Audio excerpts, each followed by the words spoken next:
কর্মসূচি আমরা বিগত 1.5 বছর ধরে দেখে আসছি এবং আপনারা দেখেছেন যে বিভিন্ন সময়ে অযৌক্তিক এবং বিভিন্ন ভাবে যে জুলাই গণঅভ্যুত্থানের সমন্বয়কদের এবং যারা আমরা সরকারে ছিলাম তাদের যারা রাজনৈতিক দলে ছিলেন এবং আছেন তাদেরকে অ্যাসোসিয়েশনের চেষ্টা চলে আসছে। সাম্প্রতিক সময়ে যখন দলের পক্ষ থেকে প্রাথমিকভাবে আমাকে ঢাকা দক্ষিণ সিটি কর্পোরেশনের নির্বাচন করার জন্য বলা হলো এবং সেটা মিডিয়ার কাছে গেল, তারপর থেকে আবার নতুন করে এক ধরনের প্রোপাগান্ডা এবং কিছু বিশিষ্ট কিছু নির্দিষ্ট মিডিয়ার মাধ্যমে আমরা দেখতে পাচ্ছি যেটা হচ্ছে অন্তর্বর্তীকালীন সরকারের বিরুদ্ধে হচ্ছে, আমার বিরুদ্ধে হচ্ছে।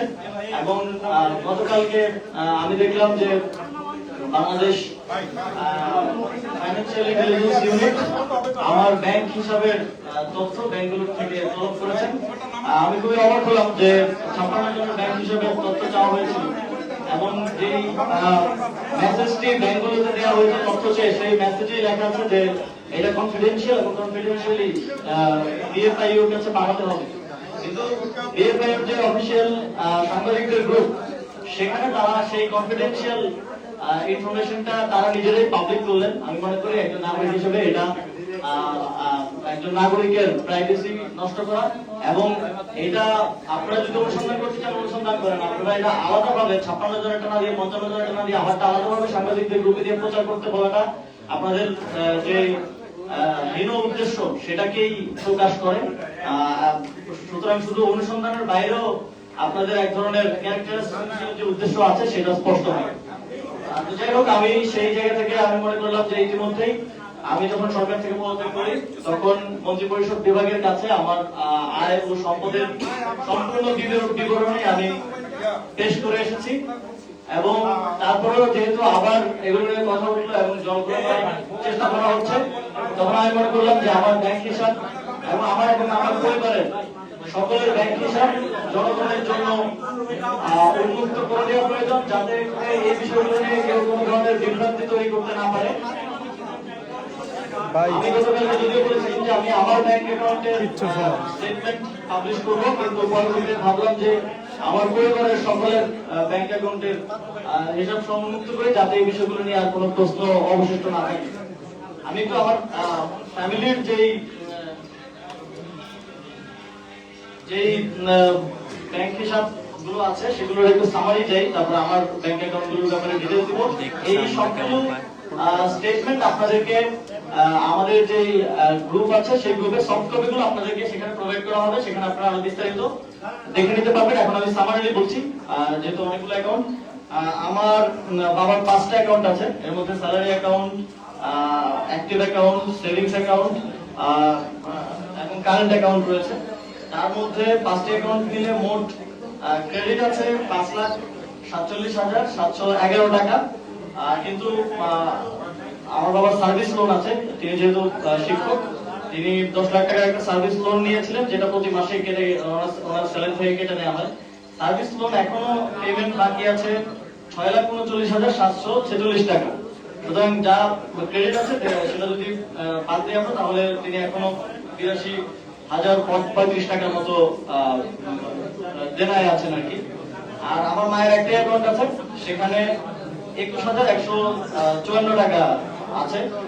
আমার স্ত্রীর একটা অ্যাকাউন্ট আছে, সেখানে 613 টাকা আছে। আমার নিজের নিজের 2টা অ্যাকাউন্ট আছে, দুটার মধ্যে একটা আমার ব্যক্তিগত অ্যাকাউন্ট, সেটা হচ্ছে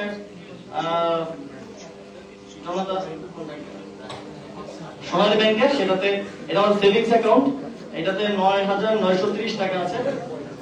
আর আরেকটা হচ্ছে আমার স্যালারি অ্যাকাউন্ট, যেটা আমার গভর্নমেন্টে থাকা অবস্থায় স্যালারি সহ গভর্নমেন্টের আরো যেই টিএডিএ সহ যেই লেনদেন, সেটা এই অ্যাকাউন্টের মাধ্যমেই হতো।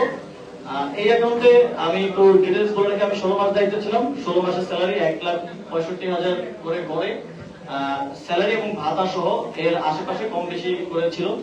এবং আমি 5টি বিদেশ সফরে গিয়েছিলাম। বিদেশ সফরের যে টিএডিএ বিল সরকারের পক্ষ থেকে দেয় আপনারা জানেন, সেটাও এই অ্যাকাউন্টে এসেছে। সেটা গড়ে 4-5 লাখ 6-7 লাখ টাকা করে হবে 5টি বিদেশ সফরের।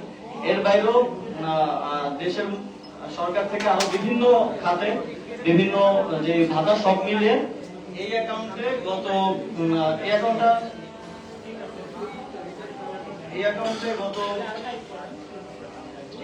এখন আছে 9,78,626 টাকা, এবং এই অ্যাকাউন্টে মোট ট্রানজাকশন মোট ক্রেডিট হয়েছে আমার স্যালারি ট্যালারি সবকিছু মিলে, এবং সরকারের দায়িত্ব গ্রহণ করার আগেই 50,000 টাকার মতো ছিল, তারপর সব মিলে ক্রেডিট হয়েছে মোট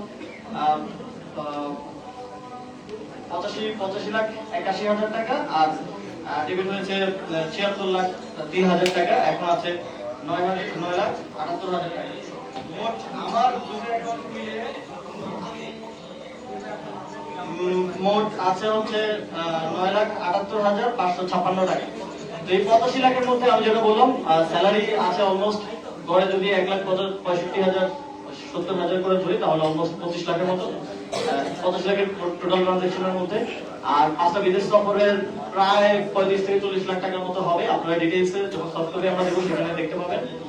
এবং এর বাইরেও আরো নানা সরকারের ভাতাদি এবং অন্যান্য আরো খরচ, এবং এই অ্যাকাউন্টে আমি ক্লিয়ার করতে চাই, এই অ্যাকাউন্টে শুধুমাত্র যে টাকাটা এসছে পুরোটাই সরকারের যে মন্ত্রিপরিষদ বিভাগের একটা সাইট আছে আইবাস প্লাস প্লাস, যেটা দিয়ে মন্ত্রীদেরকে এবং সচিবদেরকে স্যালারি প্লাস অন্যান্য যে ইয়াগুলো দেওয়া হয়, শুধুমাত্র সেখান থেকেই টাকা ক্রেডিট হয়েছে, এবং এর বাইরে থেকে অন্য কোনো উৎস থেকে টাকা ক্রেডিট হয়নি। এই পুরো লেনদেনটাই সরকারের সাথে, এবং এটার পুরোটার রেকর্ড মন্ত্রী পরিষদ বিভাগে আছে, আপনারা সেখান থেকেও চাইলে নিয়ে নিতে পারেন।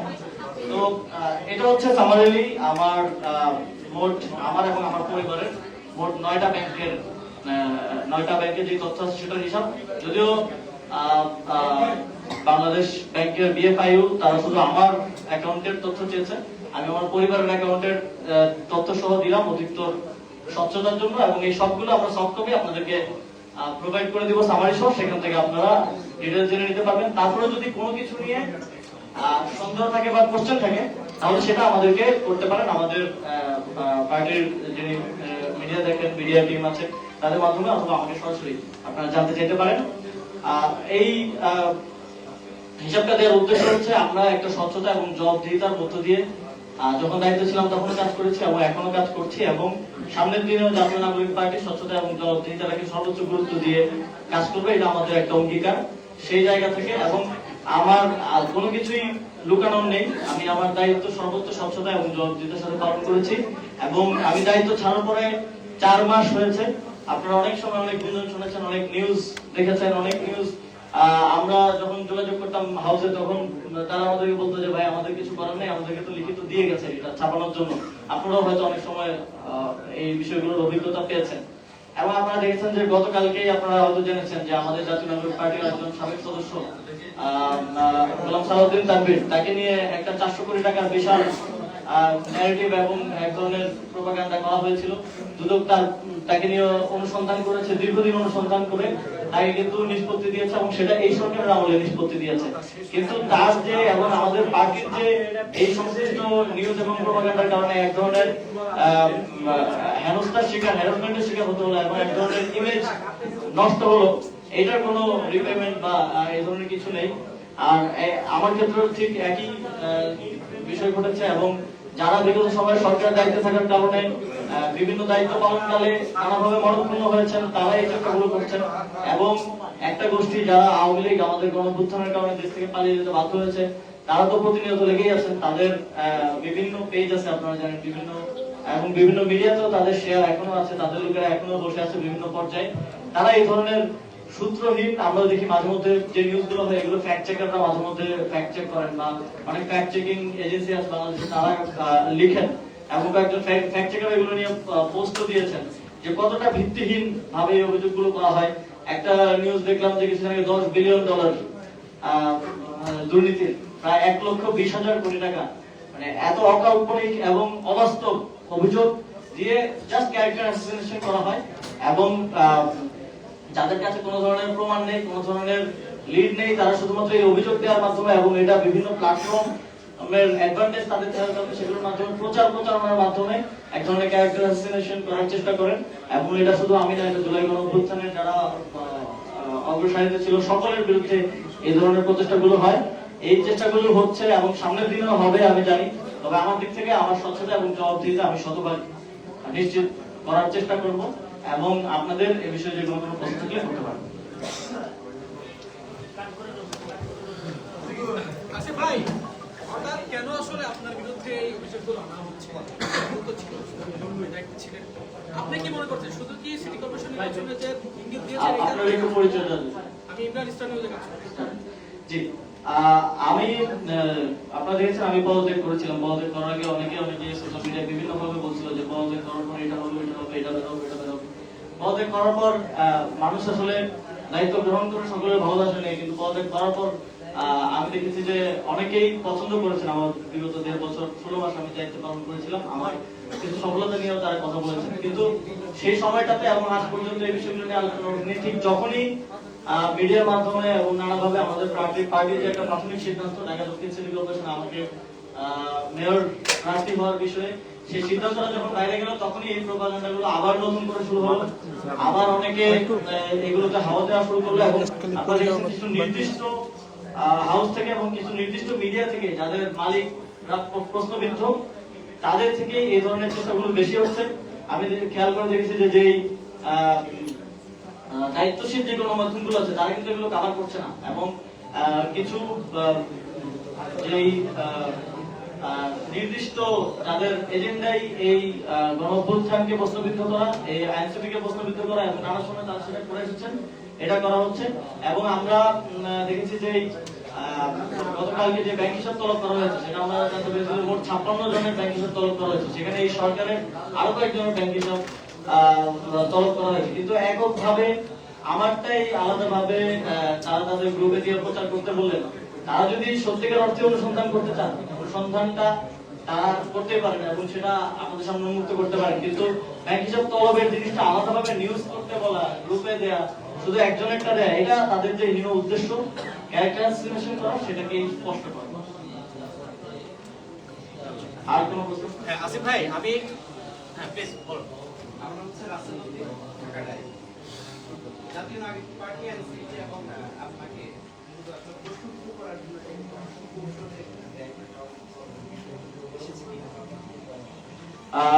আমি এটা একটু আগে বললাম যে নির্বাচনের বিষয়টা সামনে আসার পর থেকে এই চেষ্টাটা হচ্ছে, এবং আমি মনে করি কিছু গোষ্ঠী খুব পরিকল্পিতভাবে এটা করছে।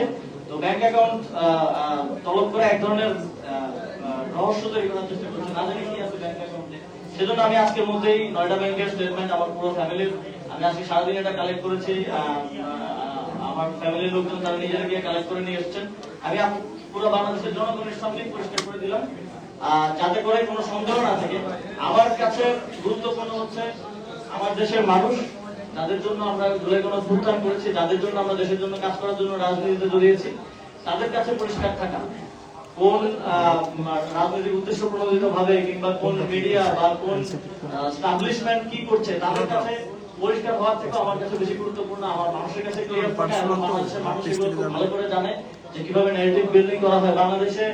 এদেশেই পুরো মিডিয়া এস্টাবলিশমেন্টের মাধ্যমে এবং বিভিন্ন এজেন্সির মাধ্যমে আপনারা জানেন যে বেগম খালেদা জিয়াকেও এতিমের টাকা মেরে খাওয়ার উপাধি দিয়ে জেলে রাখা হয়েছিল। এদেশে এগুলো সম্ভব, কিন্তু বাংলাদেশের মানুষ জানে যে সেটা মিথ্যা ছিল এবং সেই ন্যারেটিভ সাকসেসফুল হয় না এই দেশে। সুতরাং আমার কাছে গুরুত্বপূর্ণ হচ্ছে আমার দেশের জনগণ, যাদের জন্য আমরা কাজ করি, তাদের কাছে পরিষ্কার থাকা। সেজন্যই আজকের এই সংবাদ সম্মেলন। আসিফ ভাই, আমি আদনান বলছিলাম, যুগান্তরের কাজ করি। আপনি মন্ত্রণালয়ের দায়িত্ব থাকাকালীন সময়ে শুধুমাত্র ঢাকা উত্তর সিটি কর্পোরেশনের যে টেন্ডারগুলো আহ্বান করা হয়েছে, সেই টেন্ডারগুলোতে আমরা দেখেছিলাম ক্রয় নীতিকে ফলো করা হয়নি। বিশেষ করে পিপিআর যে আইন আছে, সেই আইনকে ফলো না করে যারা পি ছিলেন, প্রকিউরমেন্ট এন্টিটি যারা ছিলেন, তারা তাদের পছন্দ মতো ঠিকাদারদের কাজ দিয়েছিলেন। এই ক্ষেত্রে অনেক ঠিকাদারের অভিযোগ আছে মোটা অঙ্কের কমিশনের বিনিময়ে এই কাজগুলো দেওয়া হয়েছিল। তো এই অভিযোগটির বিষয়ে আপনি কি বলবেন? আমরা শুধুমাত্র এটা তো সিটি কর্পোরেশনের বিষয়, সেখানে সম্পূর্ণ একটা আলাদা বডি আছে, তারা কাজ করে। এবং আপনারা জানেন যে সিটি কর্পোরেশন যথেষ্ট স্বায়ত্তশাসন ভোগ করে এবং এই বিষয়গুলোর ক্ষেত্রে চূড়ান্ত সিদ্ধান্তটা তারাই নেয়। এক্ষেত্রে আপনারা যদি মন্ত্রণালয়ের স্ট্রাকচার সচিবালয়ে যারা কাজ করেছেন তারা জানেন যে এক্ষেত্রে মন্ত্রণালয়ের খুব কম বিষয় বলার থাকে। আমরা সরকারের সাথে সেই সময় যখন অভিযোগ উঠেছে এই বিষয়গুলো নিয়ে কথা বলেছি, সরকারও উচ্চ পর্যায়ে থেকে এই বিষয়গুলো নিয়ে তারা কাজ করেছে এবং কাজ করে তার সেরকম কিছু পায়নি। জি, যেহেতু এটা ইজিপিতে থাকে, এটা তো মানে চলে যাওয়ার অথবা লুকানোর কোনো বিষয় থাকে না। যেহেতু ইজিপিতে যেটা যিনি বিড করছেন তিনি যেটা সাবমিট করছেন সেটা যদি থেকে যাচ্ছে, এক্ষেত্রে তদন্ত করলে তো খুব সহজেই বের হয়ে যাওয়ার কথা যদি কোনো হ্যাঁ, অবশ্যই এই বিষয়গুলো নিয়ে যে বিষয়গুলো নিয়ে প্রশ্ন সেগুলো তদন্ত হতে পারে এবং ইজিপিটা আপনি যেভাবে বললেন ইজিপিটা খুব স্বচ্ছ প্রক্রিয়ার মধ্যে দিয়ে হয় এবং এটা খুব ভিজুয়ালি দেখা যায় যে কোন প্রক্রিয়া হয়েছে, কে কোথায় পজিশন ছিল, কাকে দেওয়া হয়েছে, কাকে দেওয়া হয়নি। সেটা যে কেউ এখন নতুন সরকার আছে তারাও খুলে দেখতে পারে যে কি অবস্থা কিভাবে দেওয়া হয়েছে। এখানে অভিযোগটি হচ্ছে আর কোনো প্রশ্ন? সত্যতা। আমি লাস্ট একটা প্রশ্ন করি, সেটা হচ্ছে যে ঠিকাদাররা কাজ পেয়েছে তাদের বিরুদ্ধে অভিযোগ হচ্ছে তাদের যে ক্রাইটেরিয়া আছে সিভিলের ওয়ার্ড থেকে শুরু করে লাস্ট 5 ইয়ার্স। ভাই এটা আমার সাথে সংশ্লিষ্ট না। আপনি যদি মানে এই দায় কি আপনি রাখতে পারেন কিনা? আমি বলি ইউনিয়ন পরিষদে কোথায় কি দুর্নীতি হয়েছে এটাতে যদি আপনি ওইখানে আমি একটু বলি ইউনিয়ন পরিষদে যদি কোথাও দুর্নীতি হয় তাহলে যদি আপনি এটার জন্য বলেন মির্জা ফখরুল ইসলাম আলমগীর দায়ী, আসলে যদি আমি এখানে বসে বলি আপনিও হাসবেন আমার উপর, তাই না? তো যেটা যেই কর্তৃপক্ষ সেই কর্তৃপক্ষের সাথে এবং সেই কর্তৃপক্ষের ব্যাপারে কথা বললে সুবিধা হয়। যে কর্তৃপক্ষ সেটা দিয়েছে তার সাথে কথা বললে সুবিধা হয়। যেটা আমার দায়িত্ব থাকাকালীন আমার হাত থেকে গিয়েছে সেটা নিয়ে আমাকে প্রশ্ন করতে পারেন, কোনো সমস্যা নেই। আমি শিবুর বৈশাখী দুদকে যে অভিযোগটা আপনার দায়ের করা হয়েছে সেটার সর্বশেষ আপডেটটা যদি একটু জানাতেন, আপনার সাথে তারা যোগাযোগ করেছে কিনা আপনাকে তলব করার জন্য। দুদকে যে অভিযোগ দায়ের করা হয়েছে সেটার বিষয়ে আমি শিওর না, তারপর আমি কিছুটা কন্টেন্ট জানতে পেরেছি। সেখানে কথিত সাকিব আল হাসানের ভক্তদের একটা গ্রুপ গিয়ে অভিযোগ দায়ের করেছেন 1000 কোটি টাকার, এবং সম্ভবত সেখানে তারা লিখেছেন সাকিব আল হাসানকে দেশে খেলতে না দেওয়ার কারণে বাংলাদেশের 1000 কোটি টাকা সমপরিমাণের ক্ষতি হয়েছে এবং সেটা দুর্নীতির দায় আমার উপরে দিয়েছেন। সুতরাং এটা নিয়ে আমার মনে হয় না আর কোনো কিছু এটা আমলে নেওয়ার কোনো সুযোগ আছে বলে আমার মনে হয় না। যেহেতু আমি সরকারের দায়িত্বে ছিলাম, এই ধরনের অভিযোগ আপনারাও জানেন যে নানা ধরনের অভিযোগ আসে এবং ক্রাইটেরিয়া থাকে যে কোন অভিযোগটা আমলে নেওয়া হবে এবং তার ক্রেডিবিলিটি কতটুকু, এবং কাউকে খেলতে না দেওয়ার কারণে অন্যরা ধারণা করছেন যে দেশের 1000 কোটি টাকার মতো ক্ষতি হয়েছে। সেটা কিভাবে আবার দুর্নীতি হয়, আবার সেটা নিয়ে গণমাধ্যমও এক ধরনের দেখলাম যে আসিফ মাহমুদের বিরুদ্ধে 1000 কোটি টাকা দুর্নীতির অভিযোগ, এই ধরনের একটা শিরোনাম হয়। এটা খুবই সন্দেহজনক যে এটা কারা করছে, কিভাবে করছে। এবং আমার আপনাদের প্রতি আহ্বান থাকবে, আপনারা তো মাঠ পর্যায়ে কাজ করেন, বিশেষ করে আপনাদের হাউসে যারা নীতি নির্ধারক আছেন তাদের প্রতি আহ্বান থাকবে, সংবাদপত্রের স্বাধীনতার জন্য আমরা সবসময় কথা বলেছি, কিন্তু একই সাথে সংবাদপত্রকে দায়িত্বশীল হতে হবে। একটা নিউজ করার ক্ষেত্রে সেটার ক্রেডিবিলিটি কতটুকু আছে এবং সেটাতে দুই পক্ষের কথাই শোনা হচ্ছে কিনা এই বিষয়গুলো নিশ্চিত করা প্রয়োজন। আমরা যখন দেখি আমাদের যারা ফ্রিল্যান্সার ফ্যাক্ট চেকাররা আছেন তারা সমানে সংবাদ মাধ্যমের বিরুদ্ধে কথা বলতে বাধ্য হন যে সংবাদ মাধ্যমের এই নিউজগুলোর কোনো ক্রেডিবিলিটি নেই, হাওয়া থেকে বা সূত্র মতে বা গোপন সূত্রে এই ধরনের নাম দিয়ে এবং দ্বিতীয় পক্ষের কোনো বক্তব্য না নিয়ে নিউজ করা হয়, তখন আমাদেরও কষ্ট লাগে যে বাংলাদেশের সংবাদ মাধ্যমের যে স্ট্যান্ডার্ড সেটা অনেক নিচের দিকে নেমে যাচ্ছে। ফলে আমার আহ্বান থাকবে যে সংবাদ প্রকাশের ক্ষেত্রে আরো বস্তুনিষ্ঠতা নিশ্চিত করা। এবং আমি দেখলাম যে 71 টিভির একজন সাংবাদিক তিনি পোস্ট করেছেন, তিনি প্রাইমারি ইনভেস্টিগেশন নিয়ে কাজ করেন, তাকে প্রায় প্রতিদিন কেউ না কেউ ক্ষমতাসীন কিংবা অনেক প্রভাবশালী লোকজন বলে যে আসিফ মাহমুদের বিরুদ্ধে একটা ক্রাইম রিপোর্ট করেন, কিন্তু তিনি নিজেই বলছেন তাকে কেউ কোনো লিড কিংবা কোনো প্রমাণ সরবরাহ করতে পারে না। সুতরাং এই চেষ্টাটা আছে, বিভিন্ন জায়গা থেকে আছে যে আসিফ মাহমুদের বিরুদ্ধে রিপোর্ট করা, বিভিন্ন মিডিয়াকে বিভিন্ন পেজকে নক দিয়ে পোস্ট করানো, এই ধরনের চেষ্টাগুলো আছে এবং সামনের দিনেও হবে। আমাদের আহ্বান থাকবে যে সংবাদ মাধ্যম এগুলো প্রকাশ করার ক্ষেত্রে আরো বস্তুনিষ্ঠতার পরিচয় দেবে। শেষ করেন ভাই, ঠিক আছে। Thank you.